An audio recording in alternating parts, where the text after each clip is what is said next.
지금 국회에서는 손학규 이정미 대표가 연동형 비례대표제 도입을 촉구하면서 단식 농성을 진행하고 있습니다.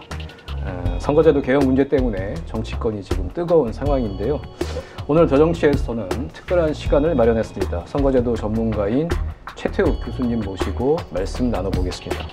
최 교수님, 안녕하세요. 네, 안녕하세요. 네. 오늘 한겨레 TV를 위해서 직접 오셨는데 시청자들을 위해서 간단하게 좀 자기소개 부탁드리겠습니다. 예, 저는 한림국제대학원 대학교에서 정치학과 정치경제학을 가르치고 있는 최태욱이라고 합니다. 제 전공은 사실은 정치경제인데요. 그중에서 저는 민주주의가 복지국가에 어떤 영향을 끼치는가, 민주주의의 어떤 유형이 경제민주화의 진전에 어떻게 영향을 끼치는가, 이런 걸 주로 공부하고 있습니다. 네. 그런 이제 학문적 연구의 연장선으로 2010년부터 비례대표 포럼을 만드셔서 선거제도 개혁 운동을 이제 시작하셨습니다. 네. 그래서 2015년 6월에 새정치민주연합의 혁신위의 혁신위원이 되셨죠. 네. 당시 새정치민주연합의 대표가 문재인 현재 대통령이고, 그렇죠. 네, 혁신위원장은 김상곤 전 교육부 장관이고요. 그래서 당시 그 비례대표 수를 획기적으로 늘려서 369명으로 하자 의원 정수를 그런 혁신안을 도출을 하기도 하셨습니다. 정치권의 금기어를 할 수 있는 의원 정수 확대, 이거를 처음 이제 제기하는 게 쉽지는 않았을 것 같은데 당시 상황 좀 설명을 해주시죠. 그때 일단은 저희 혁신위에서 그야말로 꼭 당만이 아니라 한국 정치의 혁신안을 좀 내보자라고 좀 결연한 의지를 가지고 있었고요, 멤버들이. 그런데 저희 당시 멤버가 이제 지금 조국 수석도 정춘숙 있었고, 의원, 뭐 최인호 의원, 이런 우원식 전 원내대표도 있었고요. 그래서 아주 좋았습니다, 멤버들이. 그래서 거의 뭐 의기투합이 돼서요. 한국의 선거제도 비례성이 너무 부족해서 이거는 정말 심각하다 앞으로. 뭐 지금도 문제지만, 그래서 어떻게 비례대표제 혹은 비례성을 강화할까는 처음부터 저희 디자인에 혁신안 중에 있었습니다. 근데 2015년 2월에 중앙선관위가 선거제도 개혁안을 냈습니다. 그래서 그거를 뭐 우리 요즘 말로 하자면 권역별 연동형 비례대표제 혹은 독일식 비례대표제, 그 원리는 그대로 담긴 거라서 저희가 그 안을 그대로 받자고 했습니다. 우리 정치 현실에서 이보다 뭐 새롭게 더 좋을 건 없지 않는가. 게다가 2012년에 당시 문재인 대통령 후보의 공약과도 상당히 일치해서 우리 새정치민주연합의 정치개혁안으로 손색이 없다. 단지 이제 중앙선관위 안에서는 300석 의석을 그대로 두고 고정해놓고요. 그냥 그 비중만 2대1로 지역구 200, 비례대표 100 이렇게 했는데 저희가 보기에는 현실적으로 그건 불가능하다. 그러니까 결국은 한 47석을 줄이는 거였거든요. 지역구 의석을 줄여야 되니까요. 그 당시 지역구가 247석이었으니까. 근데 이게 47석 줄인다는 것은 사실 거의 모든 지역구를 건드려야 되는 거라서 그거는 아마 제가 의원일지라도 반대할 것 같은 느낌이에요. 그래서 국회의원들이 이 안을 받기가 어려울 거다, 현실적으로. 그러면 현실적으로 정말 선거제도를 개혁하고자 한다면 지역구 의석은 놔두고 그 대신 선관위가 제안했던 그 원리, 2대1이 되는 게 좋겠다는 원리는 받아서 247을 2로 놓고 그 1에 해당하는 의석을 늘리면 369석 정도가 되더라. 그래서 369석을 내놓은 거죠. 근데 그때 참고로 이종걸 의원이 그때 원내대표였는데요. 그분은 더 했었죠. 좀 390석을 제안했어요. 390석. 지역구 247석만 보더라도 지역 대표성으로도 사실은 부족해요. 비례성 부족하고는 뭐 당연하고 아예 선거제도 개혁하겠다고 하는 참에 지역 대표성을 조금이라도 늘려주자. 그래서 260석. 지금 그 당시보다 13석 정도 늘려서 그리고 그 반인 130석. 그래서 390석을 하자고 했거든요. 그래서 그 당의 분위기가 그랬다는 겁니다. 그냥 이 새정치민주연합이 한국 정치의 발전을 위해서 한번 국민들 욕먹더라도 한번 치고 나가보자. 그런 의지가 좀 강했었죠, 그 당시에. 그런데 현재는 지금 민주당은 의원 정수 고정을 사실상 전제를 해놓고 그래서 연동형 비례대표제가 이제 어렵다 이렇게까지 얘기를 하고 있는데 어쨌든 비례성 강화를 위해서는 의원 정수 확대가 필요하다고 지금 보시는 거죠? 근데 그러니까 선거제도 논리 혹은 사실 또 경험 그렇게 하고 있는 나라도 있고요. 그대로라면 안 늘려도 됩니다. 비례성 높이는데 그러니까 총의석 고정 방식으로 연동형 비례대표제를 하는 방식도 있어요. 그러니까 스코틀랜드 같은 나라는 그렇게 실제로 하고 있고. 그런데 역시 현실적으로 그 비례성을 높이려면 의미 있게 그러면 저는 의석 늘리는 것은 좀 국민께서 받아줬으면 한다라는 생각인데요. 네. 저는 그래도 국민께 이런 말씀을 드리고 싶습니다. 지금 국회를 놔두고 의원 수만 늘리자는 게 아니라 네. 지금 국회를 확 뜯어 고치고 네. 그 뜯어 고치는 참여 의석수를 늘려서 제대로 된 국회 한번 만들어 보자. 네. 만약에 국회의원들이 제 역할만 해준다면 국회를 구성하는 정당들이 정치적 대변자로서 그 시민들의 대변자로서 제 역할만 해준다면 우리 심부름꾼 아니냐. 네. 우리 시민이 주인이고 그들은 대리인이다. 그럼 우리 심부름꾼, 좋은 심부름꾼이 된다면, 좋은 대리인이 된다면 그 의석수를 늘리는 거는 우리에게 좋다. 네. 그래서 뭐 갑질 근절도 할 수 있고, 네. 예산도 복지국가 강화, 경제민주화 진전에 쓸 수도 있고, 뭐 관료들 사실 혹시 문제가 있다면 감시도 우리 대신 할 수 있고, 그래서 사실 우리의 충복을 늘리는 거니까 반대할 이유는 없다라는 네. 것을 좀 인식했으면 좋겠다는 거고요. 그렇게 한다면 우리가 인식만 국민들이 바꿔주면, 그러니까 물론 이건 동반돼야 되죠.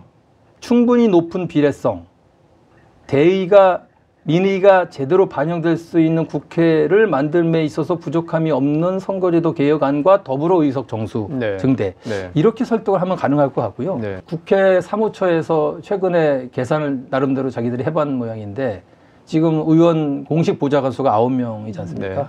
그거를 7명으로 2명만 줄여도 그 돈으로 360명으로 늘릴 수가 있다고 하더라고요. 네, 네. 그리고 민주평화당의 정동영 대표 같은 분도 나름 계산을 해봤더니 지금 국회의원에게 들어가는 비용을 20% 줄이면 네. 20% 의원 정수 늘릴 수 있다. 그래서 이런 고민들이 있고 그 국민에 대한 그 이 신뢰 회복을 위한 노력들을 같이 해준다면 네.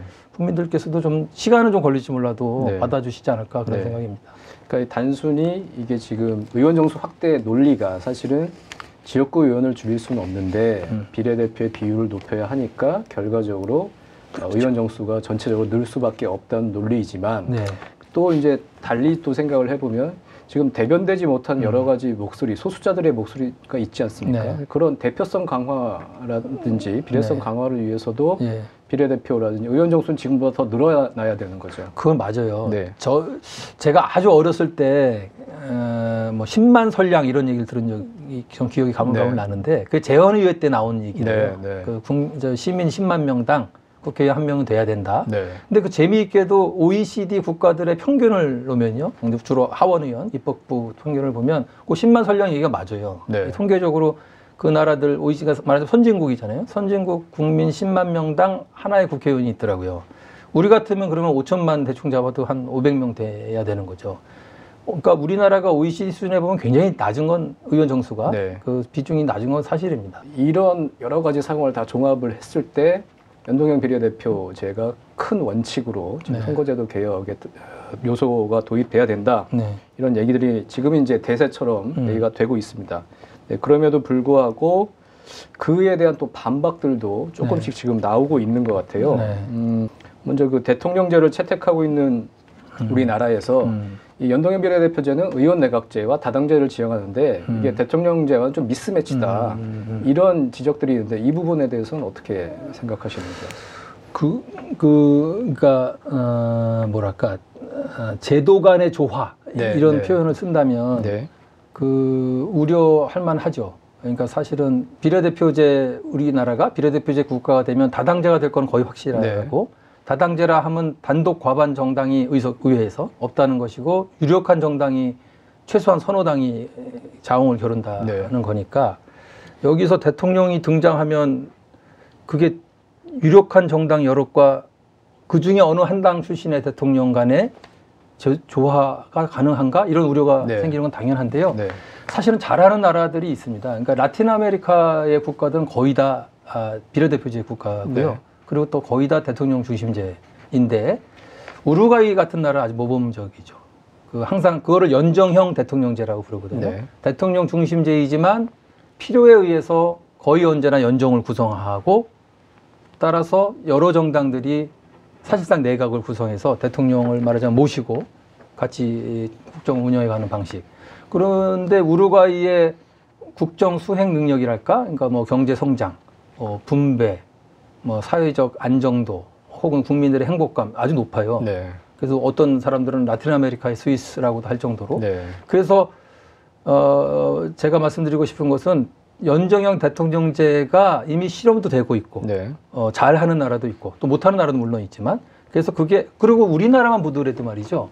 사실은 DJP 연합이 87년 체제 이후에 등장한 연정입니다. 아시다시피 사실상 지역 정당 구도였잖아요. 뭐 지금도 사실 그렇듯이. 그래서 말하자면 호남당과 충청당 그리고 만약에 박태준 세력까지 한다면 영남당의 일부가 연정을 한 거잖아요. 대통령 중심제와 비례대표제 다당제가 그러니까 불가능하다는 아닙니다. 가능합니다. 필요에 의해서. 우리가 DJP 연합의 결과인 DJ 정부가 아주 못했다고 하지는 않지 않습니까?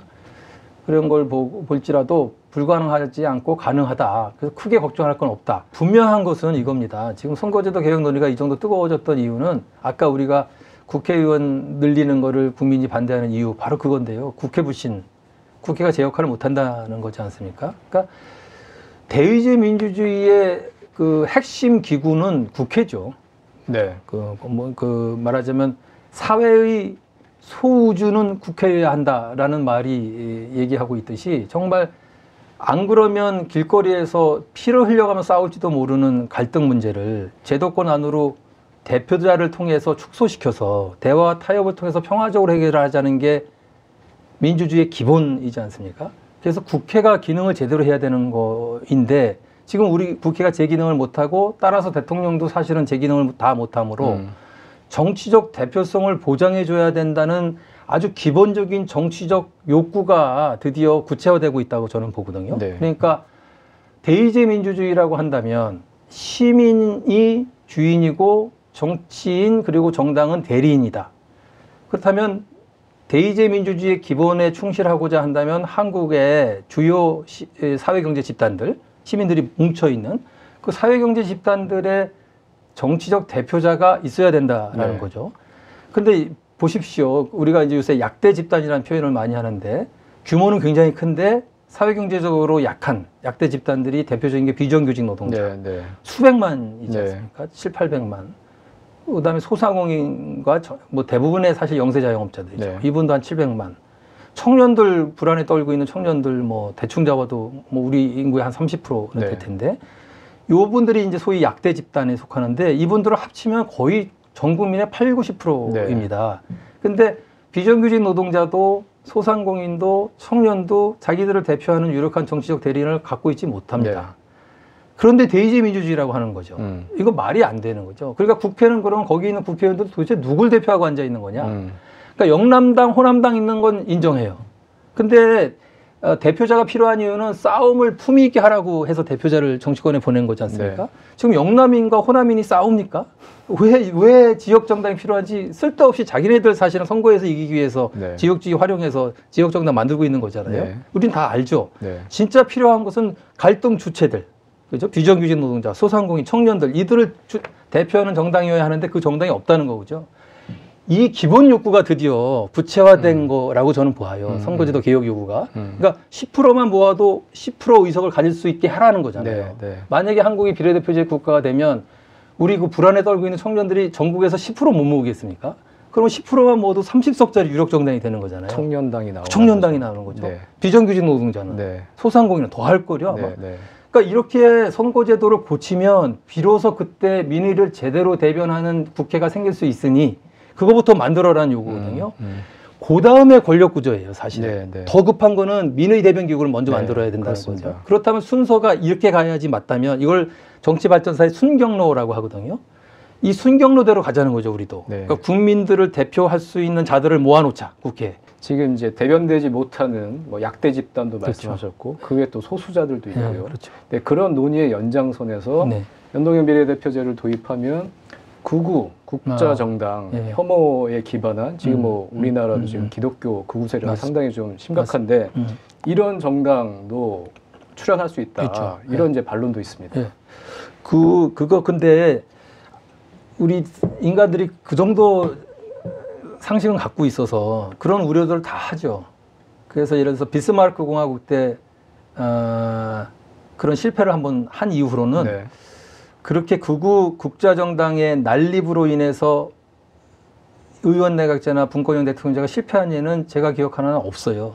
그러니까 다 그럴 가능성이 있으므로 방지 기제들을 만들었다는 거죠. 그게 예를 들면 아주 어느 나라나 택하고 있는 봉쇄 조항입니다. 우리나라도 3%잖아요. 예. 그러니까 국회의석을 비례로 받고자 한다면 최소한 3% 넘어야 돼요. 연동형 비례대표제 채택하고 있는 나라 보통 3% 조항 갖고 있네요. 오히려 더 세죠. 독일은 5%, 예. 스웨덴 같은 뭐 아주 자유로운 나라인 것 같지만 4% 이렇게 돼요. 물론 네덜란드처럼 거의 없는 나라도 있습니다. 0.67%. 네. 근데 봉쇄 조항을 두는 이유는 바로 그렇게 극좌 극우는 막겠다는 거거든요. 그리고 설령 극좌 극우가 이래서 5%를 넘기고 4%를 넘기고 3%를 넘겨서 들어온다 해도 극좌나 극우가 연정에 참여할 가능성은 거의 제로입니다. 네. 아주 특별한 상황이 아니면. 왜냐하면 어느 비례대표제 국가일지라도 1, 2등을 다투는 당이 사실상 연립정부를 주도하기 마련일 거잖아요. 중도 좌파나 중도 우파죠. 그러니까 인구의 특성을 보더라도 어느 나라 거의 정규 분포일 거 아니에요. 그러니까 중도 시민들이 제일 많죠. 중도 좌나 중도 우. 그래서 제1당, 1, 2당은 거의 다 중도 좌나 중도 우파 정당인데 이들이 극좌와 극우랑 연립정부를 구성을 할 이유는 많지 않아요. 그 중간에 대화가 가능한 정당들이 네. 있기 때문에. 그래서 극좌 극우의 출현으로 인해서 뭐 국정이 혼란해지고 사회가 불안해질 거다라는 것은 상상 속에서는 가능한데 실제로는 별로 없습니다. 네. 그리고 심지어 네덜란드처럼 봉쇄 조항이 이게 계산해 보면 한 0.67% 정도니까 네. 거의 없다는 거죠. 네. 그러니까 원내 들어가는 정당은 1%만 얻어도 들어가는 거니까 뭐 10수개의 정당이 들어가요. 네. 그러나 모든 국민이 압니다. 이 중에서 연립정부를 구성할 정당은 뻔해요. 한 대여섯, 많이 잡아야 혹은 실질적으로 선호 정당이 돌아가면서 파트너를 바꿔가면서 연정을 하거든요. 네.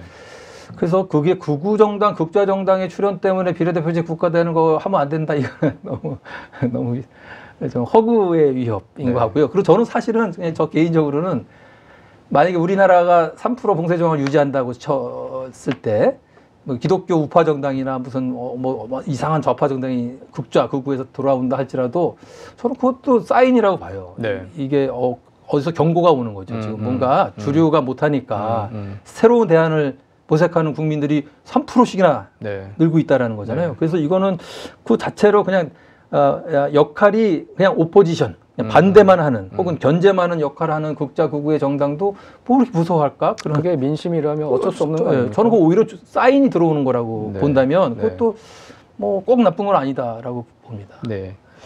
또 이제 이런 주장도 있습니다. 연동형 비례대표제를 하면 초과 의석이 발생하기 때문에 의원 정수가 상당히 유동적이고 그러면 또 비례성을 못 맞춘다. 이런 지적들도 있는데요. 초과 의석이라는 게 뭐죠? 그러니까 예를 들면 그 비례대표의 아주 기본 원리는 네. 득표에 비례하여 의석을 나눈다는 네, 거지 않습니까? 근데 우리나라에 만약에 총의석이 100석이라고 가정했을 때 어느 당이 10%를 득표를 했어요. 네. 그러면 10석을 줘야 되잖아요. 네. 근데 이제 독일식 비례대표제 혹은 연동형 비례대표제라고 하는 그 모범은 뭐냐면 총의석의 50%, 40%, 30%. 그러니까 총의석의 어떤 특정 비중을 지역구로 전국에 깔아놓자는 네. 설계이거든요. 네. 만약에 독일이 지금 하는 방식대로 말씀을 드리자면 총의석이 100석이라면 50개 지역구가 전국에 있는 겁니다. 그럼 우리 유권자는 우리나라도 지금 그렇지만 1인 2표라서 하나는 정당에게 하나는 그 50개 지역구에 어딘가에 살 테니까 내 지역구에 어느 후보에게 네. 이렇게 행사를 하죠. 네. 그러면 일단 정당 득표율을 계산합니다. 그럼 아까 말씀드린 대로 제가 A 정당이 전국에서 혹은 그 권역에서 10%를 득표했다면 이 정당은 10석은 확보되는 거죠. 가져가야 되는 거죠. 그걸 네. 1차 확정이라고 부릅니다. 네. 그런데 이 A 정당이 50개 지역구에 다 나갔을 거 아니에요. 후보들 보냈을 네. 거 아니에요. 그래서 만약에 12곳에서 승리를 했어. 네. A 정당 출신이. 네. 그러면 1등을 했으니까 당연히 의원이잖아요. 네. 근데 아까 1차 확정된 건 10석이지 않습니까? 네. 그러니까 2석은 어떻게 할 거냐는 거죠. 네, 네. 이거를 그냥 초과 의석으로 인정하자는 게 독일의 네, 선거제도였습니다. 네. 그러면은 많게는 10% 초과 의석이. 뭐 그러니까 A 정당은 뭐 2석, B 정당은 5석, 뭐 C 정당은 10석 이렇게 돼서 다 합치면 그동안 독일의 그 수십 년 동안의 그 통계를 보면 뭐 많게는 한 10% 정도. 플러스 10%. 예. 네. 뭐 적을 때는 뭐 아주 안 나올 때도 있고 네. 한 5%. 그래서 사실은 크게 심각한 문제는 아니에요. 네. 그러나 어쨌든 초과 의석은 그렇게 나옵니다. 네. 그 연동형 비례대표를 택할 때. 네. 그런데 그 초과 의석이 나오게 되면은 소정당의 입장에서 보면 불리한 거잖아요. 그렇죠. 대정당은 초과 의석 가져가는 네, 거니까. 네. 그래서 비례성이 훼손되는 건 맞죠. 네. 그런데 여태까지 독일은 수십 년간 그렇게 해왔습니다. 근데도 심각하지는 않았기 때문에 뭐 비례성이 그러니까 비례대표제 국가가 아니다 저 나라는 아닐 거 아니에요. 네, 네. 사실상 비례대표제 국가가 되면 국민들은 선호하는 게 정당은 A 정당을 선호하는데 자기 지역구 후보는 B나 C를 선호하는 경우가 낮죠. 비례대표제 국가면. 네. 그죠? 그래서 그 초과 의석이 그렇게 많이 나오진 않지만 그러다 소정당들은 불만 제기를 계속 해봤어요. 네. 비례대표제 국가라면 이게 뭐냐, 이게 비례성이냐. 그래서 2013년에 독일은 선거법을 개정합니다. 그래서 그 비례성이 훼손된 부분만큼 보정의석이라는 걸 따로 놔서 그걸 보정의석이라는 거죠. 그걸로 네. 또 그러니까 초과의석을 차지한 정당을 기준으로 다시 또 나눠줘요. 그러니까 이게 보정의석 때문에 더 의석수는 더 늘어나는 거예요. 네, 전체 네. 의석은. 네. 우리는 그것까지는 저는 좀 문제인 것 같고 저는 사실 제 개인적으로는 초과의석 인정하자는 쪽입니다. 네. 그게 뭐 그 대수냐. 여태까지 쿨하게 인정해 주자. 그 독일도 정도야. 수십 년간 살아왔잖아요. 예, 예. 중앙선관위도 그냥 인정하자는 거였고 네. 지금 국회에 발의되어 있는 선거제도 개혁안이 한 5-6개 되는 걸로 저는 알고 있는데 그중 대다수도 사실은 그냥 인정하자는 거거든요. 네. 그러니까 국민들이 인식할 때 뭐 300석 플러스 알파 이렇게 인식하면 사실 돼요. 네. 많은 나라들이 이렇게 하고 있고. 근데 이제 그것 때문에 손을 바들바들 떨면서 초과 의석 발생 때문에 비례대표가 훼손되니까 안 된다? 아니 지금 비례대표제 국가가 아니면서 그렇죠. 무슨 그런 얘기를 네. 하는지 저는. 매우 상당히 지엽적인 문제를 그럼요. 가지고. 그리고 네. 만약에 초과 의석이 총 신경 쓰이면 총의석 고정 방식이라는 것도 있습니다. 네. 그러니까 300석 우리 같으면 300석 딱 고정하고 지금 253 플러스 47이죠. 네. 그것도 고정해도 돼요. 스코틀랜드 방식이라고 하는데요. 근데 그래도 역시 비례성은 또 훼손됩니다. 왜냐하면 그러니까 100% 맞출 수는 맞출 수 없는 거죠. 없어요. 예. 어차피. 그러니까 그냥 어차피 소수점도 있는 거고. 그럼요. 그냥 예. 쿨하게 인정하자는 거죠. 네. 대체적으로 비례성이 보장되면 민의가 충분히 되면 되니까 뭐 네. 그거 지금 따질 계제가 아닌 것 같다는 네, 생각입니다. 네.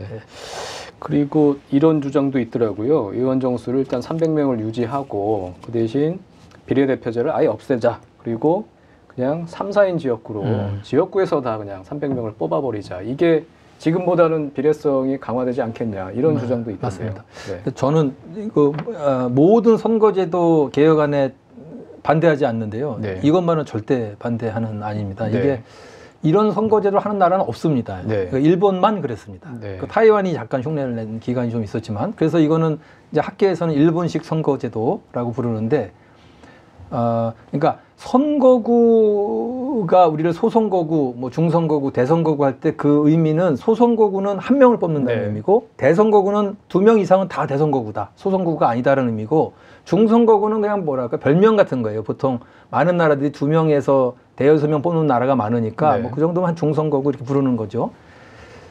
근데 이 중대선거구 우리가 흔히 지금 말씀하신 그 일본식 중대선거구제라고 할 때 그 중대선거구제라고 할 때 유럽에도 중대선거구제입니다. 네.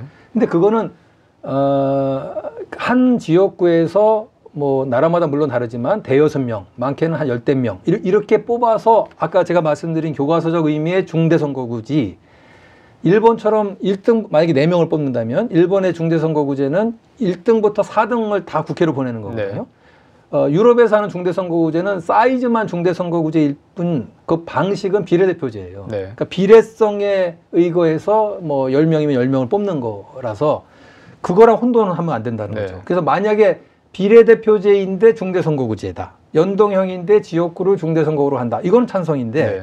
일본식 중대선거구는 이거는 최악이라고 보는데요. 그 이유는 이렇습니다. 이게 일본식 선거제도라고 하는 것은 일본이 47년 이후 93년까지 수십 년 동안 이 선거제도를 해왔는데 자민당이 해온 겁니다, 사실은. 예, 예. 그러니까 자민당 일당 우위 체제잖아요. 심지어 독재라고 부를 만큼, 오늘 독재는 아니지만 그 비결이 바로 이거거든요. 네. 그러니까 자민당이 일본의 그 패전국가 일본, 잿더미 국가 일본을 아주 빠른 시일 안에 그러니까 뭐 미국의 도움을 잘 받고 안보에는 돈 하나도 안 쓰고 경제 성장만 하고 뭐 어쩌고저쩌고 이렇게 해서 살려낸 건 사실이죠. 그래서 국민들로부터 빠른 시일 안에 신뢰를 듬뿍 받습니다. 그 자민당이 프리미엄을 누리는 지역구가 많다라는 거죠. 네. 전국에. 근데 이 일본식 중대선거구제는 4명이라고 한다면 1등부터 4등까지 다 뽑는다고 그랬지 않습니까? 근데 지역 프리미엄이 튼튼한 곳의 자민당 의원들은 어쩌면 4명 다 될 수 있습니다. 네. 그죠? 워낙 지역에서 인기가 있으니까. 복수 후보가 나오는 뭐 거죠. 복수 후보니까요. 네. 그러니까 소선거구 1위 대표제에서만 일당 1후보 원칙이지 중대선거구제라면 뭐 원하는 만큼 보낼 수 있는 거거든요. 그래서 일본의 경우로 다시 돌아가면 자민당이 석권한 지역이 대다수입니다. 그런데 그 경우를 보면요. 자민당 의원들은 이 총선에 임할 때 다른 지역, 다른 정당 출신들은 안중에 별로 없습니다. 내 라이벌은 같은 우리 자민당 소속 저놈, 저분이지. 네. 그러니까 왜냐하면 그 지역 프리미엄이 있으니까. 네. 그래서 이제 선거 유세를 할 때 예컨대 자민당 A 의원이 여러분 저는 바로 그 훌륭한 자민당 소속 의원입니다. 이렇게 얘기하면 바보죠. 자기 라이벌이 다 자민당인데. 네. 그래서 그렇게 얘기 안 합니다. 당을 선전하는 게 아니라 자기를 선전해야 되죠. 여러분에게 구체적으로 제가 뭘 줄 수 있을까를 지금부터 설명하겠습니다. 이런 거예요. 네. 그러니까 여러분 필요한 다리에 놔주겠습니다. 뭐 유치원 만들겠습니다. KTX 정차하겠습니다. 졸업식 항상 가겠습니다.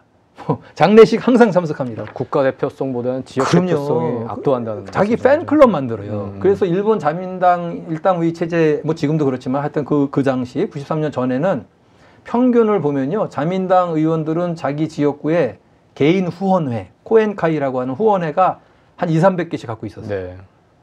왜냐하면 이거는 그냥 자기 팬클럽만 잘 유지하면 되는 거예요. 무조건. 4등 안에 못 두겠어요. 그냥. 그 자민당 정책이 뭡니다. 이념이 뭡니다. 우리가 지향하는 가치는 뭡니다. 이거 얘기할 필요도 없는 거예요. 그래서 이걸 정당 투표가 아니라 인물 투표로 간 거죠. 그러니까 돈이 얼마나 들겠어요. 한 사람당 200~300개 팬클럽을 유지한다는 것은 네, 그거 네. 다 챙겨줘야 된다는 거예요. 자기 멤버. 이게 바로 군권 정치, 부패 정치, 파벌 정치의 온상이거든요. 선거제도가. 근데 이게 결국은 80년대 들어서면서 말하자면 드러납니다. 네. 그 국민들이 왜 이렇게 물가가 비싸냐, 뭐 왜 이렇게 뭐 문제가 많냐, 맨날 이게 군권 정치, 부패 정치 이게 뭐냐. 이게 이제 아사히 신문 같은 언론도 도움을 주고 또 하여튼 여러 가지 이런 발각들이 일어나면서 한참 뭐 스캔들이 많이 났잖아요. 네, 네. 뭐 그러면서 이제 국민들이 알면서 분노하고 분노가 터지니까 자민당이 그걸 버린 거거든요. 이제 더 이상 안 되겠으니까. 그리고 선거제도 개혁 93년에 합니다.